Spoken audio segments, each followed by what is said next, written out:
¿Qué imagen se les viene a ustedes a la cabeza si les digo que piensen qué es lo que hace un periodista o una periodista? Tal vez puede ser esto, o quizás puede ser esto en tiempos de pandemia. Pero, ¿qué imagen se les viene a la cabeza si les digo qué hace un o una periodista exitosa? Déjenme contarles parte de mi historia.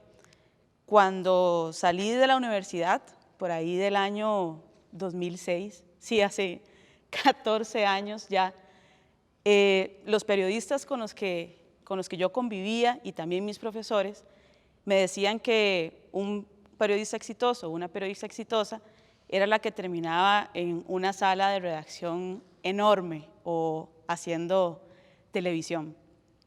Y pasaron algunos años, empecé a trabajar en algunas cosas, nunca hice televisión, pero el año en que se estrena Game of Thrones, el año en que asesinan a Facundo Cabral, o que se muere Steve Jobs, o que inauguramos también nuestro Estadio Nacional, por primera vez llego a formar parte del lugar en el que me decían que debía aspirar a estar. Y en el 2011 entro a trabajar a Grupo Nación. Y llego a formar parte de una redacción majestuosa. Y llego a convivir con los periodistas que eran considerados en ese momento los mejores periodistas del país. Estoy hablando de una Janina Segnini, por ejemplo, que en este momento está en la Escuela de Datos de la Universidad de Columbia, o con un Manuel Canales, por ejemplo, que en este momento está de editor gráfico de la revista National Geographic. Es decir, estaba en el lugar donde un periodista exitoso tenía que estar. Y ahí estuve más de 7 años y aprendí muchísimo. Aprendí hasta hacer un título, que era lo más básico, hasta macroeconomía. Pero llegó el momento en el que empecé a sentir que me hacía falta algo más. Empecé a sentir la necesidad de formar parte de una comunidad y también de querer saber si desde el espacio en el que estaba podía cambiarle la vida a una persona. Y no me refiero a cambiar vidas de miles de personas, solo quería cambiar la vida de una persona. Y eso es lo que me daba vuelta en la cabeza. ¿Puedo yo, desde donde estoy, cambiarle la vida a alguien? Y coincidentemente o no, una amiga que trabajó conmigo en Grupo Nación me llama un día y me dice que hay un puesto vacante en un medio de comunicación que se llama La Voz de Guanacaste. Que si quiero aplicar, que si me quiero ir a trabajar con ellos allá. Y recuerdo que cuando estaba pensando si renunciaba o no para irme a ese medio de comunicación, una persona muy cercana me dijo: Andrea, ¿de verdad usted va a renunciar a Grupo Nación para irse a un medio que apenas está empezando? Y como si fuera poco ese comentario, como si no tuviera muchas cosas en la cabeza, seguí pensando que si de verdad todo lo que me había costado llegar hasta ahí para irme, para renunciar, que si realmente ese cambio valía la pena. Porque no era cualquier cambio, era irme de San José a Nicoya, Guanacaste, un lugar donde no conocía a nadie, donde no conocía la dinámica. Pero lo que más me martillaba la cabeza era pensar que si ese cambio de Grupo Nación a La Voz de Guanacaste iba a significar un retroceso en mi carrera como periodista. Pero al final tomé la decisión de irme y me fui. Y me fui ahí a un lugar donde terminé sentada en los patios de las casas de nicoyanos y de guanacastecos que me contaban su historia. Terminé sentada en salones de baile con bachata a todo volumen, que por supuesto no puedo bailar, y escuchando gente cantando en karaoke. Y mientras todo eso sucedía, mientras esos cambios pasaban, también empecé a redescubrir una nueva forma de hacer periodismo. Ese periodismo exitoso que me decían en la universidad, que me decían mis compañeros y que me decían también en los trabajos que tuve, era un periodismo basado en algunos valores que prácticamente cuando llego a Guanacaste ya venía dándome cuenta que también, que tal vez estaban quedando rezagados, pero prácticamente ya estaban aniquilados. Y me refiero a valores donde los periodistas no contaban la historia en la que estaban trabajando porque les daba miedo de que la robaran y la contaban prácticamente hasta que estaba publicada, o no compartían un número de teléfono de algún político porque mejor se lo dejaban para ellos. Y entonces llego y descubro en La Voz de Guanacaste y en Guanacaste un periodismo que si no es colaborativo, no es. En La Voz de Guanacaste fuimos el primer medio local en formar parte de la investigación periodística de los papeles de Panamá o de los Panama Papers. Fue la primera vez que un medio local se juntó con más de 300 periodistas de 96 países alrededor del mundo para hacer esta publicación. Y ahora hasta periodismo colaborativo pareciera que es como la tendencia o la moda en el periodismo. Y también descubro que el periodismo es sensibilidad de género. Y me doy cuenta que La Voz de Guanacaste no solamente está liderado por un grupo de mujeres, que eso nos llena de mucho orgullo, sino que los derechos de las mujeres es parte de la columna vertebral de nuestro medio de comunicación. Y La Voz de Guanacaste fue el medio que por primera vez le dio voz a las historias de mujeres guanacastecas, de las comunidades de Guanacaste, que dijeron haber sido violentadas antes, durante o después del parto, que vivieron violencia obstétrica. Era la primera vez que estas mujeres vieron su historia plasmada en un medio de comunicación.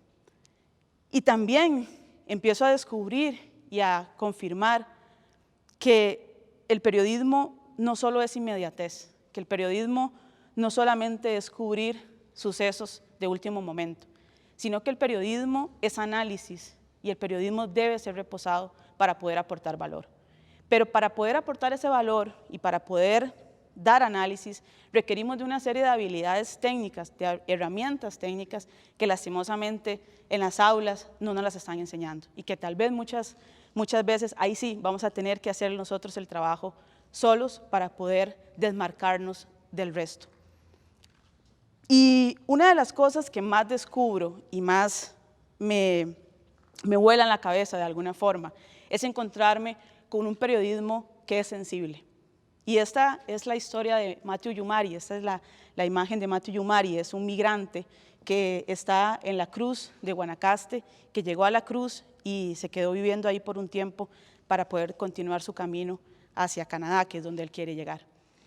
Y cuando uno habla de sensibilidad, muchas veces los periodistas y algunos otros sectores creen que la sensibilidad va contra los valores del balance, por ejemplo, o de la objetividad periodística.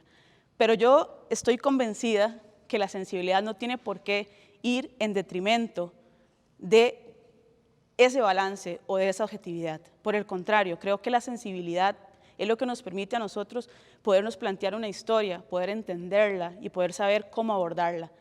Y la sensibilidad también nos permite asombrarnos ante lo que tenemos y darnos cuenta que detrás de cada persona hay una historia que contar, y que esa persona y que esa historia no es un número y no solamente forma parte de una tendencia. Pero con todos esos valores que iba descubriendo, lo que más me llego a dar cuenta es que si no hay un equipo de trabajo que entienda, que hable ese mismo idioma, que entienda de esos valores y que los pueda practicar, nada de esto tendría sentido. Este es el equipo de trabajo de La Voz de Guanacaste, poquitos en cantidad, pero es un equipo que se emociona cada vez que alguien de una comunidad nos llama y nos cuenta que vivieron un cambio por una publicación que nosotros hicimos, o que se emociona porque alguien nos dice, gracias por escucharnos, fue la primera vez que un medio se acercó a saber del problema que nosotros teníamos. Es un equipo de trabajo que entiende de esos valores, que los practica y que sabemos y estamos convencidos de que esos valores se ven reflejados en nuestro trabajo al final. Una vez hace un tiempo ya, una víctima de violencia doméstica, se llama Patricia Ruiz, nos contó su historia. Patricia, el ex esposo la golpeó tanto que le quebró la mandíbula y la mandó al hospital por más de un mes. Y era la primera vez que Patricia se animaba a contar su historia y nos la contó a nosotros, a todo el equipo de La Voz. Y recuerdo que cuando Patricia nos cuenta su historia, que no fue poco lo que hizo, o sea, nos cuenta la historia, que era una historia que iba a salir publicada en un medio de comunicación y hasta se dejó fotografiar por nosotros y fue firmada por ella misma esa noticia. Y cuando Patricia nos cuenta esa historia, nos dice, esto es lo que yo necesitaba para cerrar mi ciclo. Esto es lo que yo necesitaba para poder decir que soy una sobreviviente de violencia. Cuando Patricia hace ese comentario, yo me vuelvo en el tiempo en el que me cuestionaba si eso entonces era lo que se sentía cambiarle la vida a alguien. Y Patricia nos cambió la vida a nosotros, nos cambió la vida al equipo de La Voz, pero me hizo pensar que entonces, por lo menos, hasta ese momento, le había logrado cambiar la vida a una persona. Y como en la vida, en el periodismo, también se trata de sobreponerse a las cosas. Y en La Voz de Guanacaste, desde marzo, tuvimos que cerrar nuestra oficina impresa, nuestra oficina física en el barrio Los Ángeles, en Nicoya, y también tuvimos que dejar de imprimir nuestro periódico. Y entonces, adaptarse a los cambios es parte del periodismo y es parte también de la vida. Y ahora quisiera dejarles una reflexión que no es mía, es una reflexión ajena, y es de Kapuscinski. Hace unos años, en una entrevista que le hicieron, él dijo que las malas personas no pueden ser buenos periodistas. O parafraseo, dijo, los buenos periodistas tienen que ser buenas personas. Yo no les voy a decir que en La Voz de Guanacaste somos buenas personas, no me toca a mí, pero sí les voy a decir que en La Voz de Guanacaste hay muy buenos y buenas periodistas. Y también les voy a decir que ningún profesor en la universidad me recomendó La Voz de Guanacaste para ser una periodista exitosa, pero fue en La Voz de Guanacaste el lugar donde he descubierto la mejor forma de hacer periodismo. Muchas gracias.